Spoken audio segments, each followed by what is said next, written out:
తెలంగాణ రాష్ట్రాన్ని ఏర్పాటు చేసే మా కర్తవ్యం కాదు బీఆర్ఎస్ పార్టీకి. బీఆర్ఎస్ పార్టీ పోరాటం చేసి తెలంగాణ రాష్ట్రాన్ని కాపాడుకున్నాం, తెలంగాణ రాష్ట్రాన్ని తీసుకొచ్చినాం. అందరితో మా పని అయిపోలే. ఈ తెలంగాణ గడ్డ మీద భూమి ఉన్నంతసేపు బీఆర్ఎస్ పార్టీ మీకు అండగా ఉంటుంది. బీఆర్ఎస్ పార్టీ మీ ఆస్తులు ధ్వంసంగా కూడా కాపాడేది బీఆర్ఎస్ పార్టీ ఒకటే.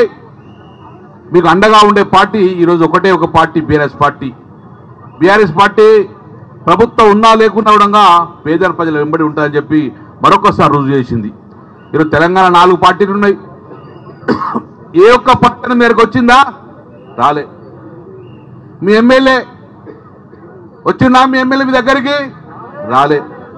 ఆ ఎమ్మెల్యే ఎటు కాకుండా అయిండు, గెలిపించిన బీఆర్ఎస్ పార్టీ కాకుండా వేయండు, కాంగ్రెస్ పార్టీ కలిసితే కాంగ్రెస్ పార్టీ కాకుండా వేయండు, ఆఖరికి ఓట్లేసిన ప్రజలకు కూడా కాకుండా వేయండి. ఈరోజు ఎందుకయ్యా ప్రకాష్ గౌడ్ సాబ్ 4 సార్లు గెలిపించారు. ఇక్కడ ఉన్నంత బీసీ బిడ్డలే, ఇక ఉన్నంత మైనార్టీ బిడ్డలే. నీకు ఓట్లేసి గెలిపించే కర్మానికి నువ్వు ఇంట్లో వండుకుంటావు. రా, నీకు ఆ పదవి ఎందుకే? రా, ప్రజల మధ్య ఉండు, పదవి రిజైన్ చేయి, ప్రజల మధ్య ఉండు, ఇది ప్రజలకు అండగా ఉండు. కాంగ్రెస్ పార్టీ ఉంటివి, అభివృద్ధి కోసం డెవలప్మెంట్ కోసం కాంగ్రెస్ పార్టీకి పోయినట్టువి. మరి అభివృద్ధి జరుగుతలేదా? మర్రా, ప్రజలకు అండగా ఉండు.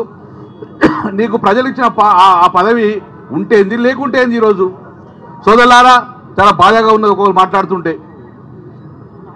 దేశాన్ని కాపాలగా ఉన్న ఫౌజీ భార్య వచ్చి నేను దేశాన్ని కాపాడుతున్నా, భర్త నా ఇల్లును కాపాడమని చెప్పంటే చాలా బాధ కలుగుతుంది. గర్భిణీ స్త్రీ కూడా బాధపడుతున్నది. మేము ఒకటి మాత్రం చెప్పగలుగుతున్నాం, వీళ్ళందరి పక్షాన రేవంత్ రెడ్డి గారు ఒకటే సూటిగా అడుగుతున్నాం. మేము ఎందుకోసం చేస్తున్నాం ఈ సుందరీకరణ?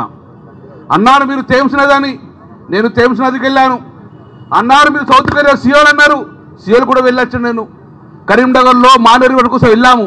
కానీ ఏ రోజు కూడా ఏ ప్రభుత్వం గుణంగా ఒక్క ఇల్లు ఊలగొట్టకుండా ఈరోజు ఆ థేమ్స్ నది సుందరికి చేశారు.